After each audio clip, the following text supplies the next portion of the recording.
Welcome to Do What Matters Most. This is episode 23 in the series 21st-Century Children. Excellent research has been done to find what helps build social confidence and self-esteem.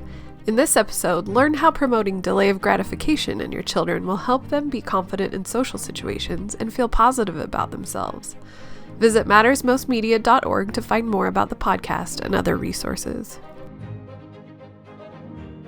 The concept of social confidence and self-esteem has been a popular one in the behavioral sciences for many generations. And as a result of that, it's attracted a lot of research attention from university scholars, as well as clinicians, and of course, as parents who are interested practically.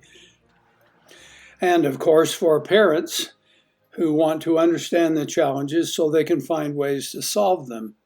Because quite often, if you have two or more children, at least one of them will have some challenges related to social confidence, and from time to time, challenges with self-esteem. Well, in the behavioral sciences, there has been a great deal of attention to social confidence and how to create it, and what affects it, and what limits or prevents it. The same is true for something we know as self-esteem, or the ancillary part of confidence. So there has been efforts to find out whether or not parental communication with children is related to it, and there's some factual data that suggests that some forms of communication are, in fact, related to social confidence. It's also the case that the researchers have studied work habits and the advent of friends and peers, and all seem to have some indication. And so collectively, if we put it all together, we could say there are numerous studies, many of which are very good and some not so good. But if we took from the really good ones, it would occur to us that there are a lot of things we could do, or you could do as a listener to this podcast, to actually promote the social confidence and self-esteem for your children and for yourself. Now, for example, there's a famous study where researchers placed a marshmallow in front of small children, instructing them that if they could keep from eating it for just a few minutes, they would be given two after the time passed. Well, the researchers watched through a one-way mirror and looked at the marshmallow. The children looked at the marshmallow. Some touched it. It was clear they all felt tempted, and some decided either to distract themselves to delay eating it or to give in and eat what was on the table. Well, then these researchers were able to follow the lives of those children who demonstrated their ability to delay gratification. They found connections between children's abilities in this area and social confidence, self-confidence, social success, emotional health and well-being, and achievements of several kinds. Well, why do you think? Well, it means that if I can regulate my emotions or resist some temptations, then I have a better form of control in situations that are anxiety-producing, and I can regulate myself and behave properly instead of improperly or inadequately when I'm really anxious. That's one. Two is that when you can delay gratification, you're also aware of your ability to control your own life, and you don't end up feeling controlled by other people. Well, that's social confidence. Because when a person or a child goes out into public and is invited to give talks, make presentations, build friendships, meet new people in one school after another, they have to say, well, okay, what causes that? And it's the idea that a child can control or regulate himself in order to display the forms of behavior that work in those situations. So, for example, if I can delay gratification and resist temptation and therefore have some control over my responses, it will be easier for me to say hello before people say hello to me. It'll be easier for me to talk without getting defensive and upset. And it's probably also true that it'll help me be better when I'm in large groups. Now, these are all qualities of individuals who are socially confident and have high self-esteem. And for this reason, those parents who want to promote their children's emotional health will also need to understand how to help their children delay gratification when it is important and necessary to do so. So the question is it possible for you at home to teach your children to delay gratification? Well, apparently, yes, it is. And there are quite a few strategies that are available to us so you can teach them if you want your children to know. It should be quite obvious why social confidence and self-esteem includes the ability to delay gratification. This means that under some tempting circumstances, instead of submitting to internal and external pressure, children can keep themselves focused on a goal, a desired social outcome, a moral act, and/or an emotional outcome of great worth. This doesn't mean that a person cannot be spontaneous or enjoy things that are pleasurable. It does mean, though, that the capacity for self-control is sufficiently developed that when it's necessary, and when necessary to avoid temptation of some kind, to persist in accomplishing important work, the smart person with self-confidence can delay gratification and prevent themselves from getting caught up in many substances and activities that addict and/or prevent achievement. Ask yourself, have I ever spent time teaching my children to delay gratification? Well, if you're like most parents, the answer to that will be no. There are a few small percentage of parents who think it's important enough to actually watch their children to see if they can do it. So simple things like, okay, dinner will be in 20 minutes, just wait, go do something, and then we'll eat in about 20 minutes. Or you need to get something done before you watch TV. Or there are certain kinds of foods that we're trying to eat to make ourselves healthy, so we're not going to eat these kinds of foods. And you watch and see how children do. And if you have delay of gratification in mind, you can watch and see clearly that delay of gratification improves as children grow older. It also is a personality variable, as it turns out, and some children have more of it than others. And so think about it.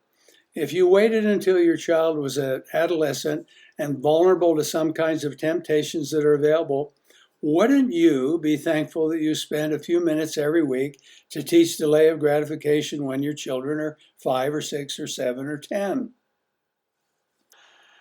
Before continuing, let's just take a look at what happens when children cannot delay gratification. And you can see, I think, why those forms of emotional experience prevent social confidence, make it difficult, and reduce the possibilities for high esteem.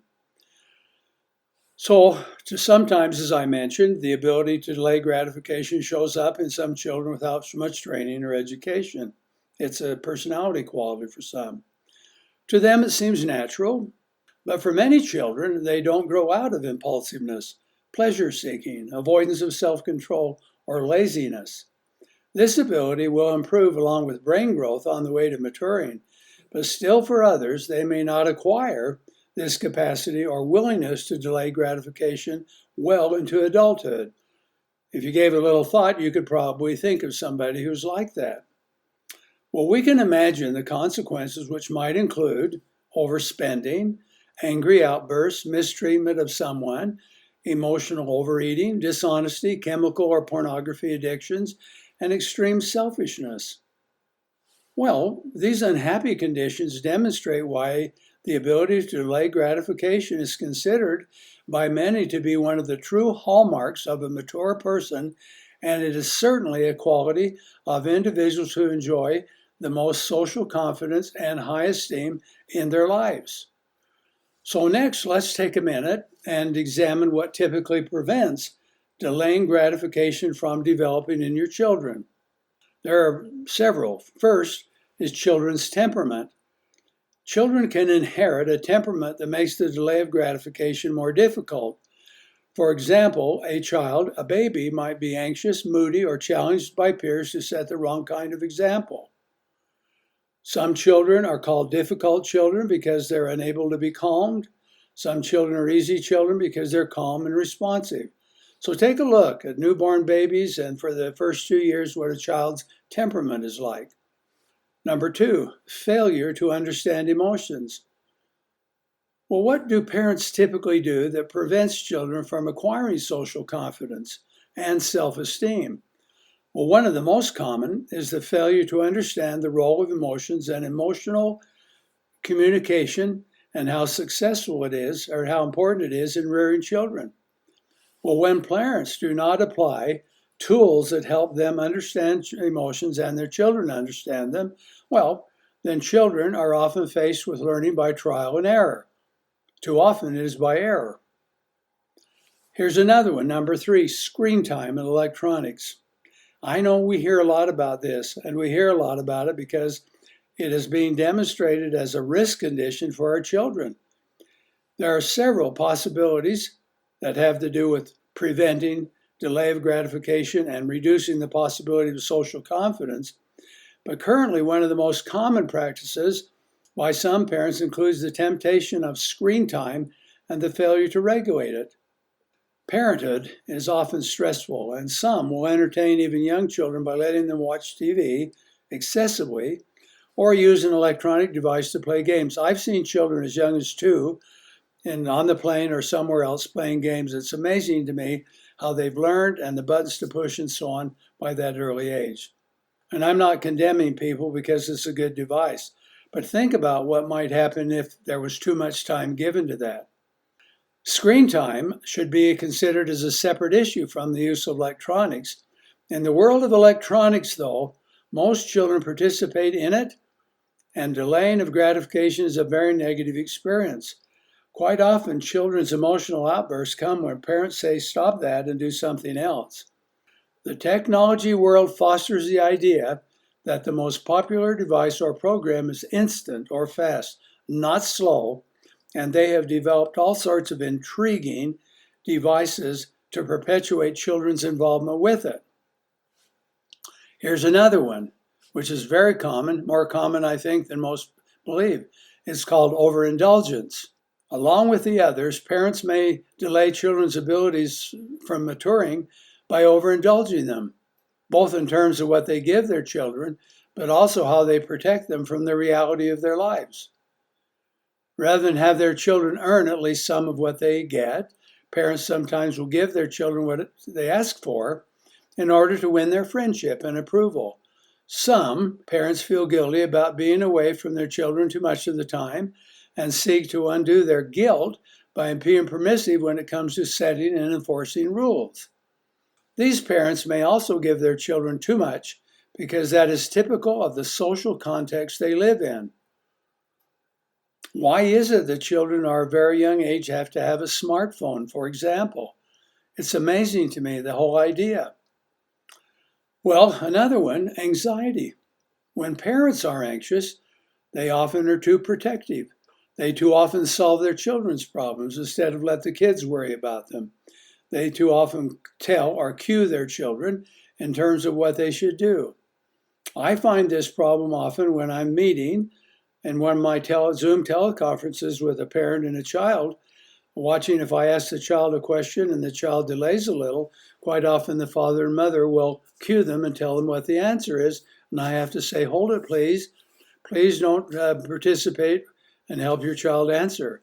Assuming that that's a common practice, what that means is that the parent will solve all sorts of things or overindulge their children when the children are faced with challenges or problems. Parents often want the instant emotional pleasure to comfort and satisfy their kids. It's a common problem. Nowadays, we know them as helicopter parents, or we know them as overindulgent or something else. The point is that we should take a look at that as parents to see whether or not we're giving way too much time, energy, cues, whatever, so that our children do not have to delay gratification. Now, let's take a minute and take a look at how to promote children's abilities to delay gratification and, therefore, promote social confidence and self-esteem. As I mentioned, delaying gratification typically improves as children grow older and their brains mature. It is also the case that this ability can be strengthened if parents choose to organize small strategies or teaching methods that help children practice it. The following are some suggestions that researchers have found and have proven that help parents teach delay of gratification to their children.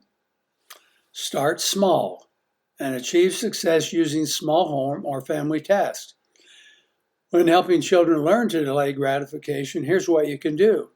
When you begin with a small task, it can be something like, okay, stand and wait here for 30 seconds and I'll come back. Or, come and stand by my leg for a minute until I ask you, you say it's okay for you to leave. In fact, quite often when children are impulsive and cannot regulate themselves, I'll have a child come and stand right by the mother's leg, for example, wherever she goes. And the child is supposed to do that for 30 minutes. And so the parent moves, the child moves, until finally the child gets tired of standing right by the mother and wants to go away. Well, this is what we want for the child, to go play by themselves or do some things that are independent from what the mother does, including learning how to delay gratification. So here are a few simple strategies that you could use to help your children delay gratification. I've mentioned one or two already. Number one, choosing to wait to eat until dinner. When children are hungry, sometimes let them eat a quick snack, and sometimes ask them to practice delay of gratification by waiting 5 minutes to eat when they're hungry. Occasionally ask them to choose between eating now and waiting and getting some better food if they wait. That's the principle applied by that research study. Number two, apply what is known as the PREMAC principle. This principle suggests that parents ask children to do less interesting or less pleasurable work before they do more pleasant tasks. We all do it. Get your bed made, get your homework done before you do this. You have to get your chores done before you can go out and play. All of those things are important. Why do they help delay of gratification? It is because by working to earn something that you desire or find pleasurable, you're having to delay it while the work is being done. You can also teach delay of gratification by teaching your children music, piano, or an instrument, because they have to learn delay of gratification in order to master all the skills and tools of being good at playing music. Number three, using incentives. You could, for example, organize a family plan where everyone completes their tasks. Everyone will receive a reward of some kind at the end of the week. Or you could go do a family activity if everybody gets their chores done, or if everybody shows some ability to lay or exert self-control, you get exactly the same outcomes. And one of the benefits of identifying self-control as the goal is the idea that it becomes part of children's narrative about themselves, so they can think, I need to have some self-control. And once that word is part of their lexicon of words, their library of words, you can then apply it to situations where, when they're tempted with this, when they're tempted with that, and you can explain to them on a very practical basis how success will come from avoiding things that tempt them to do things that addict or cause problems. 4, as I mentioned, schedule screen time. Learn to regulate it. It's really important that you do. Research is every single year, every single quarter of every single year, is demonstrating the negative effects of excessive screen time. It's amazing. We just have to get to it if we're not. Number 5 is something called doing turtle. This will be new to most of you, but young children can learn to regulate themselves by being asked to do something very slowly, which means to do turtle. They walk slowly, talk slowly, move slowly, think slowly and deliberately. This can be used for a fast eater, someone who dashes through a required activity in order to get to something more pleasurable, or any number of tasks. It's fun. Let's all do turtle now. And you go really slow and you ask kids what they learned when they don't decide impulsively. You do turtle and you say, what do you see when you're not running so fast? It gives you a chance to help children see that going fast might be good sometimes, but there is an important time or part of life to do turtle. 6, teaching good money management. Delay of gratification is required to control impulse buying, overspending, and saving money. You can teach children to regulate themselves by teaching good management skills, which includes spending wisely, saving, helping them learn about investing and interest, and managing their money instead of being managed by it. Well, you say, what if I tried that, and what if my kids won't do it? Well, adapt. Give them a certain amount of money each time and let them see how they'll do. Certain portion saved, a certain portion spent. And tell them then if they want to get more, they have to earn it. It's their allowance. Let's say they earn part of it. And then they have to demonstrate good management skills. Here's 7, parent-child mentoring. Quite often, preteens and older children may need a mentoring program where parents point out the need for greater delay of gratification. Explain the benefits of learning it and request that goals are set to improve this ability. Well, in the world today, I think it would be important for you to help children delay gratification when they're dating, delay of gratification when they're eating, delay of gratification when their friends are suggesting something that would be wrong if they did it. There are numerous situations. All you need to do is talk about them, impose the idea of delay of gratification, and then emphasize that that's what produces social confidence and self-esteem. 8, explaining the purpose of rules. Well, why that, do you think? Well, it's possible for parents to have too many rules. I once asked a mother to write down the rules and the father to write down the rules, and they separately, and they brought back a page. The father had 6 and the mother had 37. And I thought, well, I can tell one problem. Well, they have these rules and so many of them differ.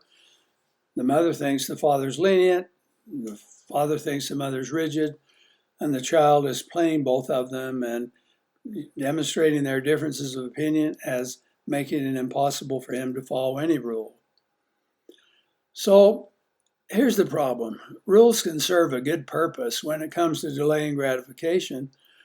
That is, if you'll take the time to explain the purpose of the rule when it's begun, and further explain that the goal is to help them manage themselves better. So I've found that large numbers of parents, and I apologize in advance for this, just say a rule and then they enforce the rule and hardly ever explain the purpose and the benefits. It takes a little more time to explain the purpose and what the benefits are, but children will better accept and apply it if you do. Here's another example. Tell stories. Family stories are where children can learn about ancestors. It's a very useful tool in helping your children learn to delay gratification. Well, how's that so? Well, you can talk about a grandfather or a grandmother or your own parents and explain to them what they did. One of my folklore stories is about my father who didn't eat butter for over 2 or 3 years so that they could buy a wagon to help with the farm produce. So that's a story that's in my folklore about delay of gratification. There are others about staying out working way late when you want to come in and you stay out there until dark to get the farm work done. Farmers have a lot of stories to tell about delay of gratification. I learned that. And my mother and father were good at it. Looking back on my life, it would have been better if I learned to be better at it. So when you're talking about family stories, tell specific accounts of what individuals actually were faced with and what they did to delay gratification and then what the benefits are. 10, family activities to teach self-distractions. This is fun. One of the most effective ways to teach delay of gratification is to work together as a family and teach the benefits of focus and of self-distractions. Teach both. For example, you can plan an activity where candy or something desirable is put in a public place, that is at a kitchen table, and then ask every family member to avoid eating any of it until a certain time has passed. Now, in order to make this possible, every family member can be asked to identify something they will think about instead of the candy so they can pass time without eating it.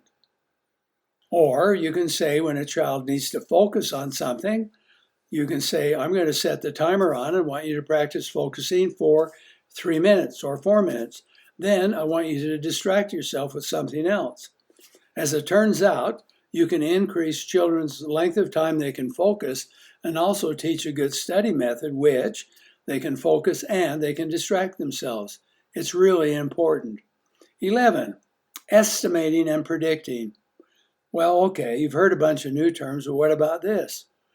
Well, as a child is about to begin a task or some family chore, ask her or him to estimate how long it might take and predict how well she will accomplish it. Then, if her estimate is reasonable, ask her to see if she can achieve what she has estimated and predicted. Wow, isn't that interesting? So if I ask the child ahead of homework to estimate how long it will take for them to finish this math assignment, and then also ask them to predict what their score will be, do you mean it will keep their focus and delay gratification to other things and keep them on it? The answer is yes. It's a well-established research finding. 12, fasting. Occasionally skipping a meal or two is not only healthy for children who are old enough, it's a good way to teach the skill of delaying gratification. This is because children must ignore an appetite and distract themselves by thinking about something other than food. Nowadays, most of the diets that I read about have intermittent fasting in them. We're talking about from breakfast, miss lunch, or miss breakfast and eat lunch with little kids. But the principle is the same. They can learn to delay gratification, do this and the other suggestions that I've given so you can promote social confidence and self-esteem. Now, please remember that for most children, delay of gratification is not natural and must be taught them. It might take a little extra time for you to teach your children, but remember that the most healthy and successful people who have social confidence and self-esteem do in fact place limits on how they use their time and money, how they express themselves emotionally, and display their feelings in social situations. These require limits, and they should be flexible but firm and allow some unique application. Why do all of this? We want our children and ourselves to have social confidence and self-esteem. Well, why? We're not talking about achieving the most popular position in school. We're not talking about being famous or any of that. We're simply talking about the regular life where children go out and meet friends and succeed with friends, where children go to school and become well-known and achieve with friends, and where they control their feelings of anxiety and challenges when they don't have social confidence and self-esteem. Now, if you'd like to learn more about social confidence and self-esteem or emotional self-reliance, please go to the website firstanswers.com and find the free document called Emotional Self-Reliance, Helping Children Face Life with Confidence and Grit. And you can get that and find it's free. It's a PDF. You can print it off. I think it's 13 pages. And you can learn more about the ingredients for social confidence and self-esteem. In this case, it's called Emotional Self-Reliance. Thank you for listening to this episode of Do What Matters Most, which is sponsored by firstanswers.com, where you can find new tools for families and parents of 21st century kids with a focus on emotional self-reliance. Visit firstanswers.com to sign up for a free newsletter. Find Do What Matters Most on Facebook and our website, mattersmostmedia.org, where you can ask Dr. Scoresby your own questions. Remember to subscribe to stay up to date with new episodes. Give us a rating and write a review on the podcast app or Google Podcasts and let us know what you think about Do What Matters Most.